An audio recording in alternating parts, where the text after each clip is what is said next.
All right. Red. Yes. All right, That's a Dictron. bird. Dictron has interfered with us. Dictron, quit interfering with the bot explaining. This is science. I'm trying to undergo science here. Get out of here, Crow. Get out of here. Taken care of. Gunpla. Gunpla. Okay. Hey, the Japanese lady like this Gundam commercial. The fucking Marasai. So Okay. this is okay. So this is a mobile suit from the second Gundam series that shows up for like an episode, and it does not matter at all. Okay. But they really got to push all their model kits for like the stuff people don't care about. So please buy this Marasai. Please, we beg you. It's based on the Zaku. You guys like those? Zaku is the one with the one eye, right? Yes. Okay. Zaku's are the classic mono-eyed mobile They're suits. just, they are like the bad guys. Hey, it's relative. But yes. See, the thing is, the good guys in Gundam are also bad guys. They're also assholes. Yeah. I mean, the protagonists are... Let's say a Biscull?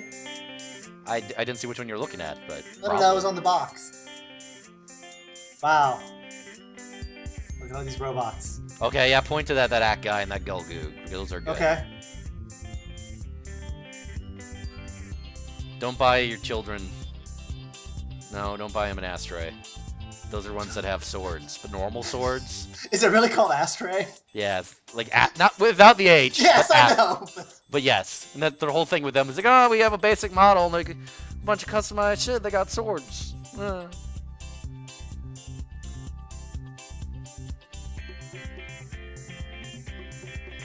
This seems like a delightful time. Oh yeah, you build some. Oh man, those foilings are all shit though. I'll tell you outright, foiling stickers not good. Also, they're not actually good for playing with. Can confirm. Because they're plastic models. I mean, they're okay, but they're not great. They're not. That's what they're not. They're not there for that. They're toys. They're not toys. And man, then they have all these ones where you have to do the crazy shit. Fuck that. Fuck Date effort. night. Date night. Alright. That's a version of the act guy that was converted to look like a bear. For virtual Gunpla-based battling. That happens in an anime. There's anime about battling Gunplas. Okay. Okay. Battle-scarred Gundams. Okay. I need to pause here. This doesn't make any sense. Okay. See, the RX-78-2 is the first Gundam from the first Gundam series, set in 0079 of the Universal Century. Okay. The GP03 Physialis is from 0083. 4 years later, the RX-70-2 had been out of production for a long time at that point and had been, generally speaking, completely, kind of outdone by new technology. Okay. Furthermore, the GP03 and all the things from Gundams from 0083 in general are fucking pieces of shit because they don't make any sense. They're too advanced for their time period. Alright. They're more advanced than shit that comes like a decade later. So is it like the equivalent for somebody bringing like a fucking like arquebus to war or something? No, it's like if you're saying, during the middle of like the 1700s, people invented like AK-47s, then forgot about them. Okay. And they're also dumb, and that series is bad. There's like a love triangle, but the love triangle is like one of those like, it's like one of those love triangles where everybody's just kind of like, I mean, I can't decide between the good guy and the guy that's killed like millions of people. Is that the series you told me about the space colony that reverts back to Aztec times and worships a mobile suit? No, that's from Gundam Double Zeta. We'll be seeing some model kits from that later. Okay. But Double Zeta Gundam is dark. It's dark and real as shit. And then immediately after, they followed up with Double Zeta, which is silly and goofy because the director was on vacation. But anyways, oh wow, that's got an English narration. These mobile suits got battle scarring. Like Dino Damage in Jurassic Park. You can thank me later. You can pull the side off the Dilophosaurus and see its rib cage. So, looking at the mobile suits here, I see an RX-78-2 in the middle. Okay. That's from the original Gundam. We have a Gundam mass production ground type in the upper left. Doesn't really jive with all these ones because that's a mass production thing meant for use only on the ground, so it's going to be lower capability. Then you have like a GPO-2 in the lower left and a GPO-1 in the upper right. I accidentally called that GPO-2 a GPO-3 earlier. I apologize for misleading. As you should, yes. And then I can't even tell what's that. I think that's like a Zaku-1 between the GPO-2 and the RX-78-2. Sure. Yep. Zaku-1s are the most outdated, mass production mobile suit in existence. Okay. I don't know why they have it there, because all these Gundams would outscore it, totally. And then there's a Zeong. Okay. Zeong's there in the lower right. He goes around with RX-78-2. They had a good... Sure. The protagonists and the antagonists of the first Gundam series fought in those at the end. It was great. Earth is in trouble. Fucking Gundam Wing. Okay. We need the Gundams. No, we don't. We need the Wing Gundams. action figure model kits. Is this a Tsunami commercial? Yes, it is. It's a Toonami Gunpla commercial.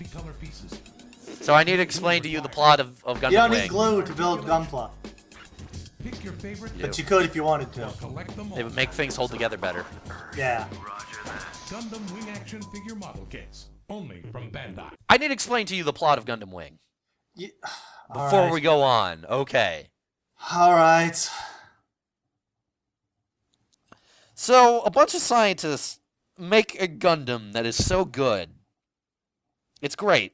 But then they decide, like, oh, nobody should pilot this because it's got an AI that makes you go murder crazy. Okay. And rather than turning off the AI, they all just go, oh, we'll make our own Gundams based off of this. And do a bunch of, like, colony, like, independent shit. But none of it actually makes any sense because none of the actual rationalizations for it are really well justified. And they're just imitating the original Gundam series. Anyways, a bunch of shit happens. And then at the end of the Gundam series, they basically go, oh, okay, the leader of the Earth guys makes, like, a giant, like, robot thing. Like, robot controlling pile of space computers that's like a death laser, and he's gonna attack the Earth or something. It's been a while since I watched Wing, but it's basically that, right? And the whole idea is like, oh, we're gonna make a war so bad that everybody will never want to have war ever again. And then that happens. That literally happens. Oh. That just like how World War I stopped World War II from happening because it was such a bad war. Right. All right. Let's move on. Okay. Meanwhile, I in know the about good G Gundam. shit. Oh, wow, it's moving. G Gundam. So G Gundam was the one that's actually just a super robot series. Well, yeah. And the funny thing about this is that when they were developing a lot of the designs in the series, they were getting really pissed at the director because it's like, oh, you can't make models out of these. None of these will sell. And a lot of those sold pretty well. So Well, fuck yeah. those guys. Look at it. Well, not these ones in particular, just other ones. They had like, oh no, they won't sell. Meanwhile, these things look fucking cool as shit. Yeah, they do. See, Master Gundam was the one they were concerned about. Because he's got a cloak that becomes wings. But That's awesome. Why would... They were worried it was too complex, so they were going to make it too hard for model producers, and he was like, fuck you, it's cool. And it was. Fucking Master Gundam. Like, that's cool as shit. Yeah, but they were worried it wouldn't sell enough, I guess. Or it was too complex. But man, fuck them. Fucking Gundam Wing. Gundam Wing seems to make you angry. It's bad. It's basically the original Gundam series, but bad. That's the thing.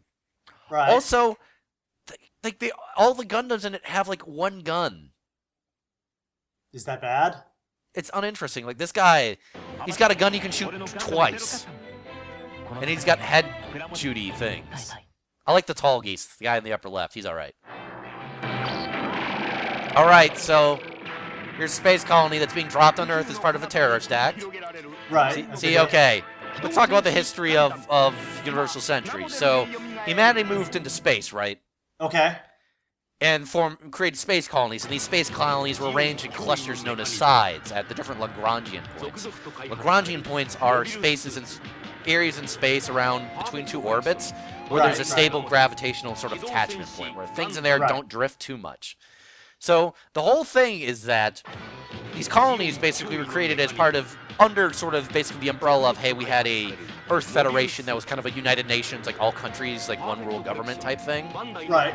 But the thing is that the Federation is super fucking corrupt. The Federation's basically out to get their own, and they basically don't want, the colonies start blowing up in terms of population and stuff, and making a lot of money and sort of stuff. And then basically all that money is being channeled back to elites and nobility back on Earth. We're basically, you know, we're subjugating and not giving any real independence rights to those peoples in the colonies. So this guy in the colonies named Daikun was like, no, fuck that.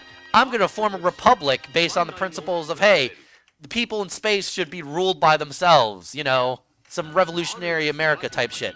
Also, he was of the opinion that, hey, humanity in space are going to eventually evolve anyways to become, you know, space living, you know, different from people on Earth.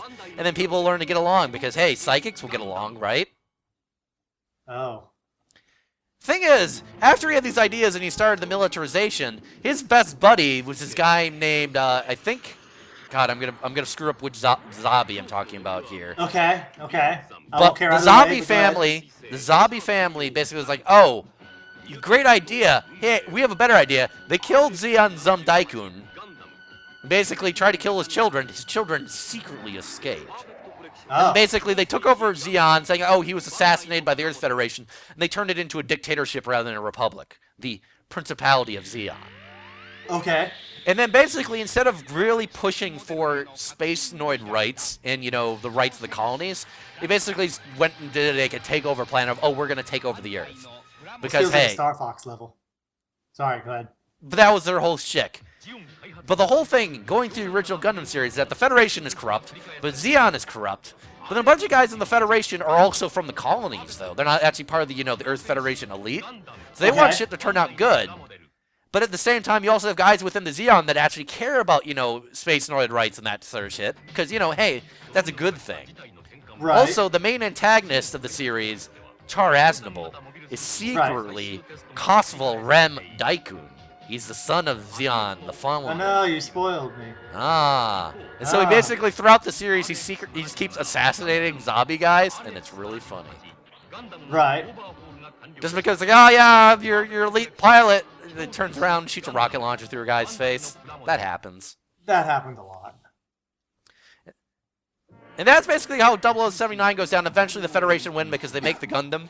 And then they start making mobile suits based off the Gundam. And using, like, AI data from the Gundam itself to basically make it easier for, you know, not very good pilots to, you know, do their shit. Right. Zeon gets kicked out of basically the Federation. Then they have a showdown at, you know, at their... They've got an asteroid base, basically. They have a showdown there at Abua Quo. That's the name of their asteroid base. And that When that shit goes bad, basically, Zeon basically are forced to accept, you know, bad, you know, surrender conditions. And then a bunch of them also dick off into deep space because, hey, that's what you're gonna do. They took an asteroid and went into deep space. Because that was a great idea. Do they intentionally look like they have mustaches? Or is that just the side benefit? They're looking like the Zaku's or the Gundams. I don't know, the one with the pipe going into its mouth. That kinda. I mean, they're all supposed to look a little like samurai masks. Okay. It's kind of the inspiration. Yeah, I could see that. So wait, hold on. Oh, a modal commercial. Zorak, do you Gundam Wing? No. Good choice. 4, greetings. I remember this commercial. 5 levels. This is when they have their dumb levels that they came up with in the West, rather than the levels that they use in Japan. Level 1, Gundam, 1 hour. Near endless articulation. Because they had always like level 1 through 5. And Over just how long it takes. took you to build your shit, right? Yeah, whereas in Japan they had like different gradings for them, basically. You kind of just watch this commercial, actually, I think. Let's just skip this one. Alright. There's gonna be some repeats here, just because, hey, it's hard to tell. I like the title. This was 1980X. I mean, it's multiple years. It's like a Mega Man prelude. So, the whole thing about 0079 and a lot of the appeal of it is that basically it was real. Not only was it the first series, it was a lot more grounded than some of the other series. They had a lot more grunts going on, and it had a bit of a Monster of the Week feel to some degree. But they made it less monstery and more like, oh, there's, you know, shit, this Gundam is kicking our ass. We're just gonna roll out all the random shit that we've been developing against it. Why not? Yeah, why not? You know, and also they have a bunch of like specialized it because Zeon basically was kind of like, oh, we're just trying shit. Because why not? Why not? Why not? So that's basically the plot of the original Gundam series, okay? Okay, I got So that. basically, Char and Amuro being the pilot of the Gundam, who's just kind of a nice but sort of angsty kid. He means well. And Char is kind of like, oh, I'm out for revenge for my family. Also, I'm kind of wish Zeon was less shit because Zeon during all of this, by the way, had been committing a lot of acts of genocide, as it turns out. As they do. They'd been dropping colonies on Earth. They destroyed Sydney. They destroyed all of Australia, actually. Okay. Australia basically became like a death land more than usual. I mean, yeah. More than usual. And then they also gassed a couple colonies that weren't actually going along with their plan, which completely goes against the whole philosophy that Zeon should be following, as I've demonstrated and explained. Right, right. But so that happens. The thing is that there's still a lot of people who believe on. So okay. So here's the thing: is that in response to all this, the Federation, as I've explained, are still pretty corrupt, right? Right, as they are. So they create their own force, like, okay, we're going to make a special military organization with special rights just to make sure that the Space Noids don't get uppity ever again, called the Titans. The Titans are basically like the Gestapo, as it turns out. And they basically they can become worse than, like, anything previously. And they actually kind of start taking over the Federation itself. I see. So, a bunch of people, including our pal Char now wearing cool-ass sunglasses, totally pretending to be yet another guy. This is his, like, 4th pseudonym at this point. It's basically form an organization, basically to set up to shut down and end the Earth Federation. And these guys are the good guys in the second Gundam series, Zeta Gundam. Because their whole thing is that they're fighting now against Earthnoid oppression, not the whole, thing. So basically the good guys in Zeta Gundam are basically, hey, what if Zeon weren't dicks? Okay. But things get complicated. Because they go and try to fight the Titans. But meanwhile, at the same time, the remnants of the Principality of Zeon from the first series come back from deep space and end up actually partnering up with the Titans, which doesn't make any sense from if they were actually cared of their philosophy standpoints, because those are two very diametrically opposed forces. Okay. But what they're actually, because the thing is that both forces, really, they're just after power. Well, yeah, who is It's all about money. It's all about, getting theirs. Because the Principality of Zeon at that point had been taken over by a rather young lady, named Haman Karn. So Haman Karn, basically, her father was the guy who ran this asteroid that they took out in the deep space with a bunch of the remnant, like, military forces. Right. And her stick is, well, the thing is that they also have, basically, they control the last living member of the Zabi family, who is like an 8-year-old, so it's clearly just As they do. a puppet ruler. Yes. Because, you can't blame her for the thing that her family did. And also, her father wasn't terrible. Like, not all the Zabis were bad. One of the Zabis, by the way, literally went, Hitler. I remember him. I look up to him. And it's like, whoa, guy. Like, even his father, the guy who killed, like, Zeon to take over the organization, it's like, shit, I fucked up. Yeah. I really fucked up because how did I get a son like this? We need to make peace with the Federation before more people die, and just, he realized shit had gone too far at that point. Even though he'd been the guy who did the assassination originally, he kind of cooled on it. There's a lot of that sort of thing, where a lot of the zombies are like, oh god, we went a little too far in places. We need to back off. But the whole thing is that with the remaining, the Zeon remnant, though, is that they control the last zombie, and basically they're pushing really hard on this, like, oh, we're actually going to resurrect this, dictatorship, like, royal family. Because they're kind of going into that lines rather than the original, sort of philosophy of Zeon. I like that those things are called Hyzax. Yes, because they're based off the Zaku, but they were made by the Federation.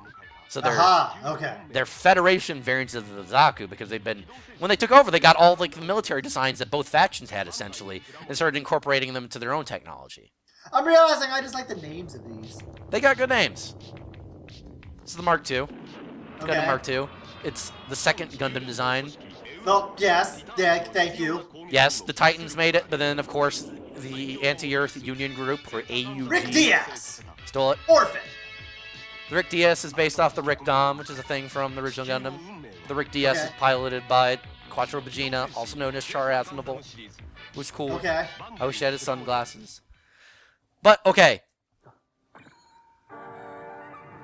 So, Axis comes back. Axis being the Remnant faction. They have control of the zombie stuff. And they're ruled by Haman Karn. And Haman Karn is basically insane. But Haman Karn also kind of just wants, like, power. But she's also basically got a really big complex based off the fact that she really wanted to fuck Char when she was, like 14. And Char was like, no, I ain't into that. That's weird.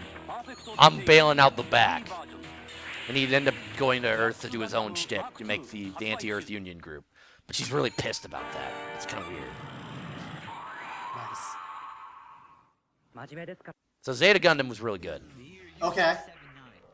The first Gundams are developed. Yeah? Here, Gundam.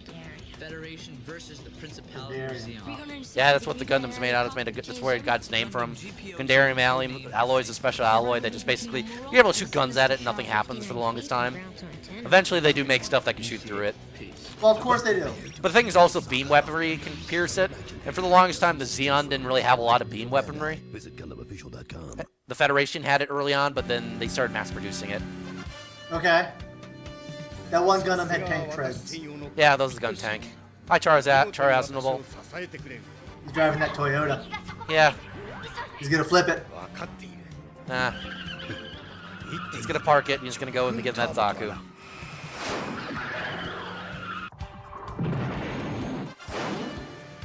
You see? Char Aznable is pretty cool. He's the character that every Gundam series feels the need to like duplicate. Like every character has to No, have yeah, I've noticed. a Char clone. Here's a lady that he found in an orphanage or what? In a brothel who had psychic ability. Basically recruited her. But then, oh no, the whole thing is that okay, new types are psychics, right? Okay. So the fucked up thing is that she fights for Zeon mostly because she's you know she's thankful for Char saving her. But the whole Yeah. shtick is that actually she is the soulmate of Armorer Ray, the protagonist and pilot of the Federation mobile suit. Okay. But they end up accidentally killing her. They feel really bad about it for like 10 years in the series. Huh. Because they both kind of had a thing for her. It was kind of weird. Oh, this is Gundam X. I Gundam was X about to say, is that why it's called X? Because of the giant X? yes. Gundam X Which is bad. came first, calling it that or designing it after the X? I don't know. Gundam X is bad. Gundam X they made after Wing, and they're like, oh, we're gonna make something halfway between Wing and the original Gundam, and also Of it's course gonna be X comes after Wing. and it's gonna be post-apocalyptic, and it's kind of like what if like the original Gundam had ended differently. Anyways, it's really bad. The only good thing about it is that there's psychic dolphins in it. I'm listening. That's pretty much it. Oh. Also, that thing's holding something called a beam harmonica. That's also good. Beam harmonica, That psychic sounds dolphins. like a thing that I would make up as a joke making fun of anime. No, it's The real. beam harmonica. No, it's a beam harmonica. It's a thing that holds up and it shoots lasers. Or is it called the X Divider? It's the X Divider, but it's got a beam harmonica on it. Anyways, X is bad. Eventually, the X is upgraded to something called the Double X. You see, here's the Double X. It's got 2 cannons on it instead of 1. That's how you know it's double. They should call it the Gundam 3E. No. Well, that's what its wings look like then, a 3 and an E. Gundam 3E. No. They could call it Gundam Triple Echo. Man, I mean, no. No, no, no, no, no. No, no, no, no, no, no, no, no, no. I don't like it. I don't like it at all. They could call it Gundam Side MW. Man, no. You're just saying this because of Turn A Gundam. Yeah, I'm saying a lot of things. Look, man, don't you... Turn A Gundam is good. Turn A Gundam. Yeah, Turn A Gundam. Turn A Gundam is literally War of the Worlds meets Gundam. That's great. Like, literally, they even have, like, tripods. They even call them tripods. They even have death lasers. Nice. It's good. It's like literally Victorian England gets invaded by mobile suits from outer space because Victorian New England. It's actually set in America. The only Gundam series that prominently involves Boston. Okay. So America. So the whole thing about Turn A Gundam is that some sort of post-apocalyptic event happens. You find out what happened. Is it post-apocalyptic or apocalyptic? It's post-apocalyptic because it's back to the Victorian era. At this Well, I point. mean the event. The event is post-apocalyptic. No, the event is apocalyptic. Okay. An got it. apocalyptic event happens that basically wipes humanity back to the Stone Age or some pre-Stone Age. And basically, humanity eventually gets back up to like sort of Victorian England period. And then dudes who had been in space who hadn't been affected by it go, yo, we have to get back on Earth because, living on the moon kind of sucks. Okay. We've all been freezing everybody. And that doesn't work entirely well because like people are like freezing like their own selves and they end up like you're younger than their own children, and man, things get weird. There's not enough space for everybody reproducing up here. We need a place on Earth because that sounds good. Earth, it's good. And also Earth is recovered from like all the apocalyptic shit. Then of course that results in war, as it do. Then of course there's a bunch of guys on the moon who are assholes. It's like some of them are like literally fetishizing like being samurai. I mean, the moon is generally full of assholes. What I've been led to believe. That's true. Even in another Gundam series, it's often full of assholes. Not just even in folklore and stuff. The moon is usually full of assholes. I mean, yeah. Moon folk tend to be kind of dicks. Trying to think of exceptions to this. No, they're pretty much almost always dicks. Yeah. Although Tamio is squatting at a dude's house, so... I mean, she's squatting in a dude's house, but not maliciously. They're sharing science. We don't know that, though. They do. They say that. They say that she's cooperating with Fendrix or Nefendrix or Gendrix or whatever his name is. Doesn't say she's not doing it begrudgingly. Sure. She's still doing it. She didn't have to stay there. She could find her own lighthouse, I guess. No, there's werewolves out there. Yeah, but I think Tamio could handle them. I don't know, man. Man, Tamio's probably hanging out with that guy, and they're getting good on the science. That's all I'm saying. All right. I choose to believe that she's willing to cooperate scientifically for the fellow liker of moons. Hashtag moonlikers. Yes. Okay. Okay. So those were robots? Those are robots. That's all the bot explaining I currently have set aside. Oh. I need to collect more if we're going to continue. Yeah, you do.